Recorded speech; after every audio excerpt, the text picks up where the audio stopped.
Hey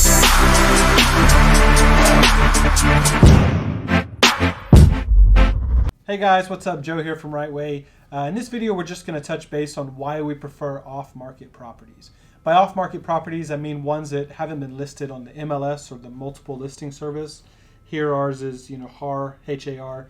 And there's a reason that we want to, tell the realtors and let them know how we buy, let them know that we prefer off-market. So this video is really just to kind of give you a little bit of clarification and an explanation on why we want those, right?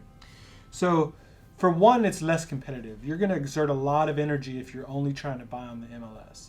If a realtor lists an investment property, they're going to be swarmed with investors looking at the property, and you're always going to find somebody who's willing to overpay on the market, right?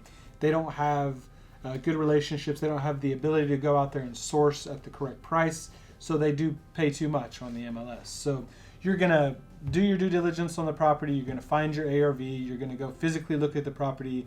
You're going to put your repair on it. You're going to feel confident with your offer. You're going to come back and make your offer, or even your offer there on the spot, and realize that that property has been bid up to an 85-90% deal, right? So you spend half the day trying to get this property on the market, and it's you've lost it to somebody who's overpaying, right? That's one reason. It's not to say that we don't ever buy properties off the MLS. You always want to be mindful of what's happening on the market. It's really going to help you learn different areas, different price points, different days on market, how fast they go. So you should be checking these listings every day, right? Every morning you should be looking on the MLS, properties that have been listed, reaching out to that agent, find a little bit of information on there, find out how motivated that seller is. But you're not going to just do it as a traditional run your comps, get out there, look at it, right? So keep an eye on it. It's not saying we never buy them, but you really want to focus on your off-market properties. That's the ones that are going to be a lot easier for you. And be able to convey that message to the realtor that off-market is definitely our preference.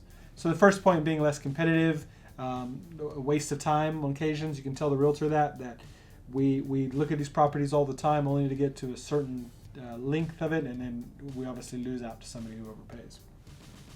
Another one is that if you are trying to build relationships with a realtor, the first thing that they're going to do is they're going to think of you as a traditional buyer, right? Or a traditional investor that doesn't necessarily have access to the MLS. So they're going to get excited and they're going to jump on HAR, the MLS, and they're going to send you every single property that needs some work, right? Every potential investment property, and they're going to want you to evaluate those properties, right?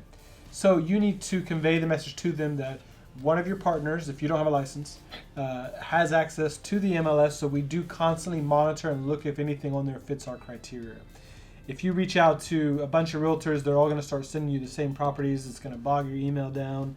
You're going to have to, run comps on every single one and tell them why it is or isn't a deal. So simplest answer is we do have access to the MLS. We do monitor the market, but we're really looking for those ones that need to be closed quickly, that are off market, distressed, and the seller is very motivated, right? So definitely make sure to clarify to your realtor that we don't want them sending us every single investment property on the market for us to look at and for them to represent us as the buyer's agent, right? So you do want to tell your realtor that, hey, if you bring me any properties, any listings, that are your listings, I can definitely get out there and make you an offer the same day. It's definitely good for rapport building. And if it is a listed property, you want to make sure it's their listing, right? So build rapport with them, get out there, give them an offer on that listed property. Another thing you really want to tell your realtors is that if you come across any off-market properties, right, you can represent us on the buy. So you can be our buyer's agent and get the 3%. And why do we tell them that? They're going to be potentially be getting 6% over the 3% traditionally is just a listing agent, right? So they're going to be representing us as the buyers. They're going to be representing their client as the sellers, right? So it's definitely a better fee. And we're happy to tell them that, because where does the 3% come from the buyer's side? It comes from the sellers. So, hey, Mr. Realtor, I'm looking for off-market properties. We're definitely happy for you to represent us on the buy, but these are the reasons why we do prefer them off-market, right? So another one makes it tough is if it is a good deal on the MLS, let's say it's listed for $70,000, $80,000, and we go and we're in a multiple bidding situation, and we end up contracting it for $78,000, right? And we are wholesaling this one.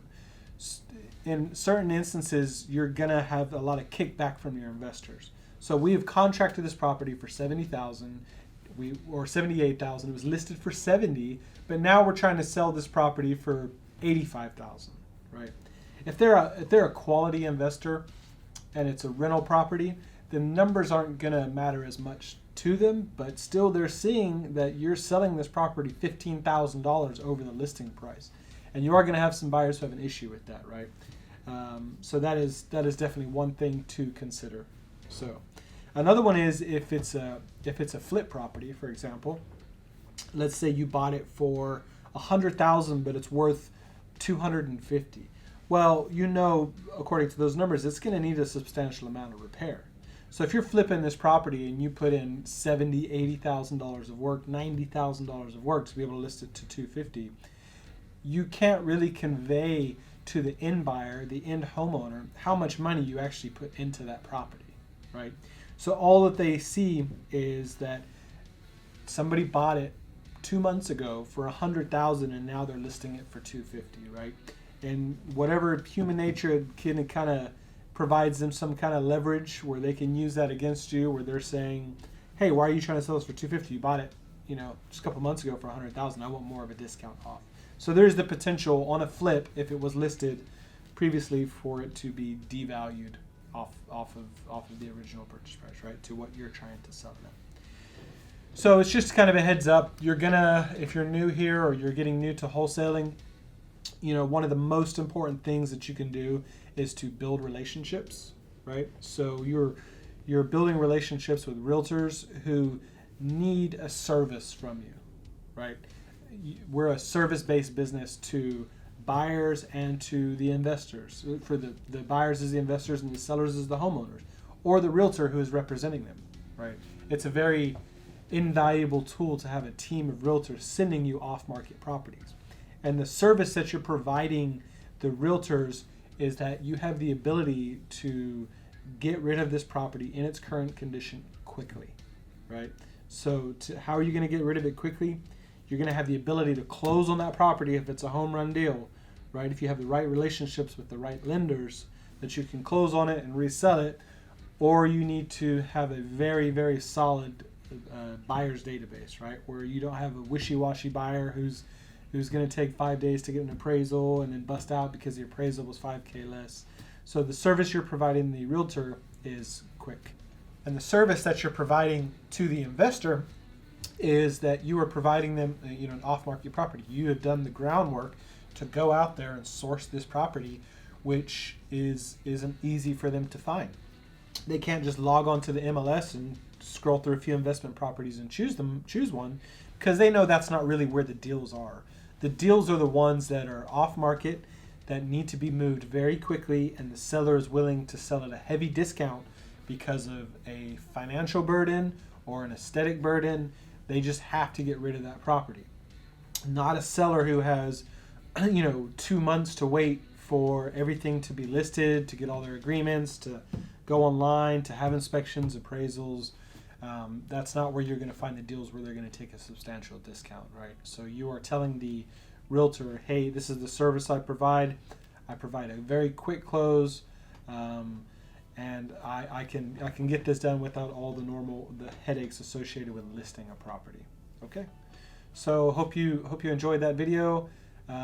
Feel free to watch the rest of our videos. We have some more information coming on this, but just remember, you're building relationships and you're looking for those off-market properties, the ones that are going to give you big fees.